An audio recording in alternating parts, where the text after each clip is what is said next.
as investigações sobre o caso da Gisele Alves, cada vez apontam mais para o envolvimento do marido, o tenente-coronel Geraldo Leite Rosa Neto, sendo como principal suspeito de matá-la. E essas suspeitas são reforçadas por conta de atitudes do PM que indicam alteração na cena do crime. Tanto que ele é formalmente acusado de fraude processual. Outros pontos, como a suspeita de que ele demorou a pedir socorro, a tentativa de enquadrar o caso como suicídio e a forma como ele falou com os PMs que estiveram no local, apontam para esse caminho. Mas que tipo de comportamentos do tenente-coronel podem ter alterado a cena do crime e como essa cena deve ser mantida até a chegada da perícia? Eu estou ao vivo com o advogado Berlink Cantelmo, advogado criminalista, para dizer para a gente como a polícia trabalha nesses casos. Boa tarde, Berlink. Explica para a gente, falando aí sobre cena do crime, como é que ela deve ser mantida até a chegada da polícia, até a chegada da perícia. Muito boa tarde. Boa tarde, Neila. Boa tarde a todos que assistem ao Agora Metrópolis. Sempre uma honra, satisfação imensa poder participar com vocês. Mas olha só, a ordem operacional, segundo os manuais técnicos policiais, é de que aquela guarnição destacada, empenhada para atender qualquer tipo de ocorrência que demande a realização de uma perícia, de um levantamento pericial após o cometimento do crime, é do imediato isolamento e preservação, não só do local, mas de todos os materiais que estiverem lançados naquele cenário, naquela cena de crime especificamente. Lembrando que quem detém a autonomia para a preservação da cadeia de custódia de determinadas provas nesse sentido é o perito, que irá fazer o respectivo recolhimento e acondicionar em invólucros específicos destinados para essa finalidade. A questão pode parecer simples, Neila, de certa forma, mas nesse caso especificamente, nós imaginamos que, de certa maneira, as guarnições policiais que foram atender a esse nefasto e lamentável episódio possivelmente devem ter sofrido um determinado sentimento de coação ou preconcepção em razão de estarem ali atendendo uma ocorrência envolvendo um superior hierárquico, um tenente-coronel da Polícia Militar. Isso deveria ser um fator de subserviência, isso deveria ser um fator de recuo por parte das guarnições militares diante desse tipo de crime? Na nossa concepção, não. Mas, infelizmente, do ponto de vista cultural, isso é muito corriqueiro em razão de determinadas características e nuances do militarismo e, acima de tudo, de determinadas perspectivas envolvendo ocorrências, na verdade, em ocorrências envolvendo oficiais, inclusive superiores, como esse tenente-coronel. Lógico, diante desse cenário, o que nós conseguimos preliminarmente e superficialmente extrair é que o fato de haver ali uma certa demora no atendimento e também no isolamento e na entrada no apartamento não culminou com nenhum prejuízo para as investigações, levando em consideração que o tenente-coronel se encontra, inclusive, já denunciado pelo crime de feminicídio. Mas, pensando do ponto de vista prático, sobre o escopo de pragmatismo da atuação policial, a ordem, em princípio, é de imediato isolamento do local e preservação de toda a idoneidade do cenário para que os trabalhos de polícia científica sejam efetivamente difundidos nesse tipo de ocorrência, com esse tipo de natureza. Bom, nesse caso específico, sim, ele já está, a gente já viu nessa condenação aí, na verdade, a suspeita por feminicídio, mas caso ainda não houvesse nem a suspeita, e nem a condenação, nem indícios de feminicídio, existe hoje a questão das câmeras nas fardas dos militares, né, Berlink? Isso ajuda muito também e colaborou certamente aí também para essa questão específica desse momento, dessa cena específica deste crime, e pode também ter ajudado muito. Nesse caso específico, pode ter ajudado e também atrapalhado os policiais que estavam na cena do crime, porque eles foram ali coagidos. Isso é uma espécie de coação desse tenente-coronel para os demais militares que estavam ali na cena do crime, porque fica complicado também para quem tem uma patente mais baixa, O que fazer naquele momento se está sendo coagido por um tenente-coronel, alguém com uma patente mais alta? No caso, a câmera corporal ajudou nesse caso específico? Neila, absolutamente. A body cam, na minha concepção, foi fundamental para, de um lado, demonstrar determinadas nuances do crime cometido, mas também, de certa forma, vai servir para demonstrar a lisura da operacionalidade implementada pelos policiais militares que estavam ali trabalhando.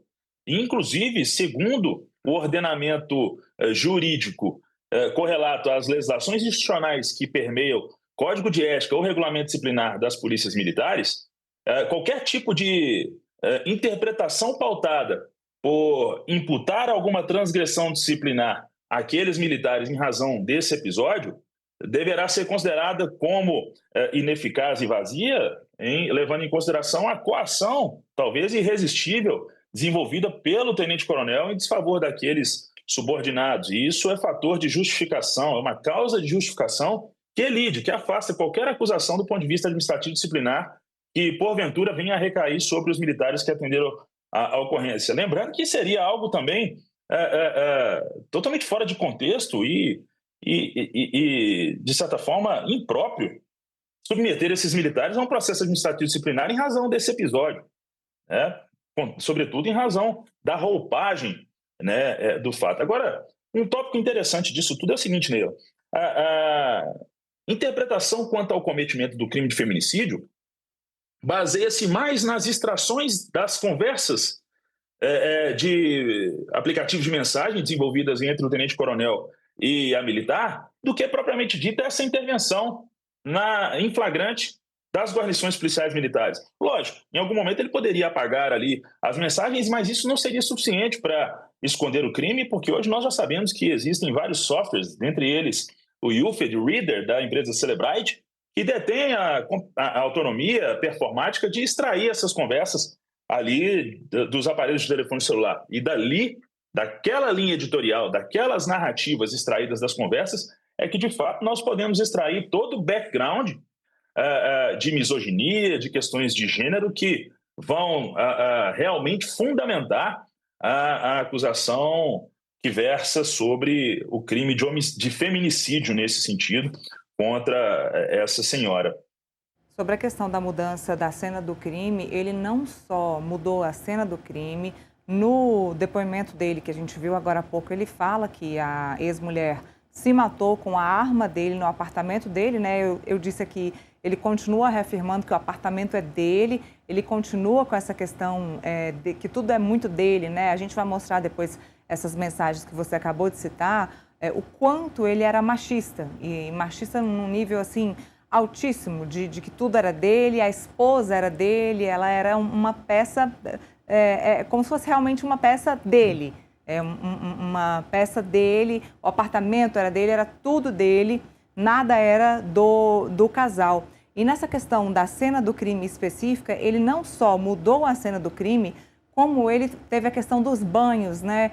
A polícia fala muito sobre essa questão dos banhos, o tribunal ali na nota também fala muito sobre a questão do primeiro e de um segundo banho. Os policiais chegaram a alertá-lo, olha, não pode tomar banho, tem que ir da forma como está, pois ele tomou um primeiro banho e tomou um segundo banho, mudando aí não só a cena do crime, como qualquer outro vestígio que pudesse ter no corpo dele, ou seja, fato que ele não poderia fazer. Neila, sem qualquer juízo antecipatório, mas de fato, sim, todas essas incongruências / incoerências acabam nos levando a crer e, obviamente, acabam levando a investigação e a própria interpretação do Ministério Público e da Justiça para que existia um cenário de imposição de patriarcado, de imposição efetivamente da condição de masculinidade e o que nós, em pleno século XXI, reputamos como sendo lamentável do ponto de vista social, inclusive, enfim. E à medida em que o tenente-coronel desenvolve a sua fala nos respectivos momentos em que tem a oportunidade de se defender por meio de interrogatório, ao que tudo indica, acaba se lançando em uma espiral de contradições e de relatos que certamente não serviram ainda para justificar, com todo respeito e nos valendo aqui do princípio da presunção de inocência, aquilo que, por ora, nós taxamos como sendo injustificável. E lembrando, no Brasil, sob a égide constitucional, as pessoas só podem ser consideradas culpadas após o trânsito efetivo de uma sentença penal condenatória. Porém, diante de toda a gravidade dos fatos, torna-se quase que impossível que a sociedade, num juízo de montagem e concatenação das narrativas quanto ao fato, conclua, né? Não conclua que, infelizmente, trata-se de um feminicídio.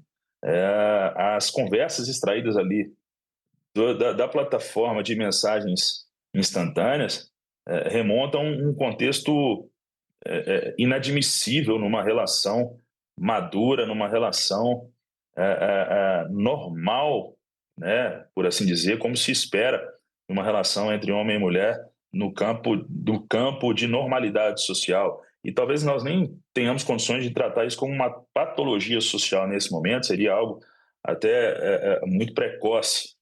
Mas, e quando eu estou falando de patologia social, eu falo de um contexto estrutural de machismo que, infelizmente, assola ainda a sociedade brasileira. Mas, nesse caso, especificamente, a defesa do tenente-coronel vai ter muita dificuldade em tentar desqualificar toda essa narrativa, toda essa conjuntura e que, inclusive, possivelmente, possa ter vindo a culminar com a morte dessa jovem, né, tão jovem nesse sentido. Mas, enfim, são cenas dos próximos capítulos. Nós esperamos que o tenente-coronel tenha ali o seu direito ao devido processo legal, a ampla defesa e o contraditório, todos convalidados, mas lá do outro. Nós esperamos também que esse fato, como diversos outros, e esperamos firmemente, temos essa esperança, infelizmente com a perda, sirva de exemplo para aqueles que ainda entendem que ser marido, que ser companheiro é fator de imposição e não de concertação, e não de interlocução, ou até mesmo um fator, e agora já partindo para algo fora do campo jurídico, um fator de libertação. Por quê? Porque se um relacionamento chega a esse ponto, é importante que tanto o homem quanto a mulher tenham a melhor compreensão quanto a cada um seguir o seu caminho, se for o caso.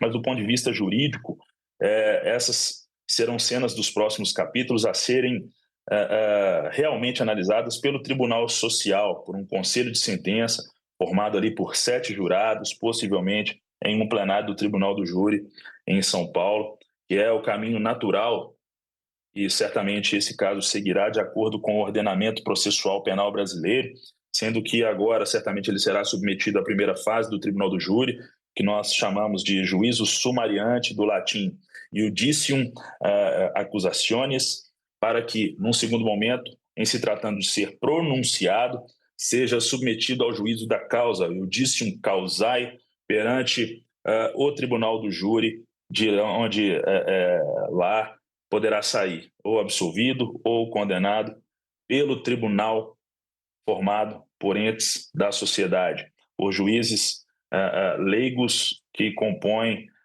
o senso comum do nosso coletivo. Muito obrigado, Dr. Berlink Cantel, por todas as informações, todas as análises e explicações aqui para mim e para a nossa audiência. Muito obrigada, excelente final de semana para o senhor. Neila, nós quem agradecemos e sempre às ordens. Adoro falar para vocês, contem sempre comigo.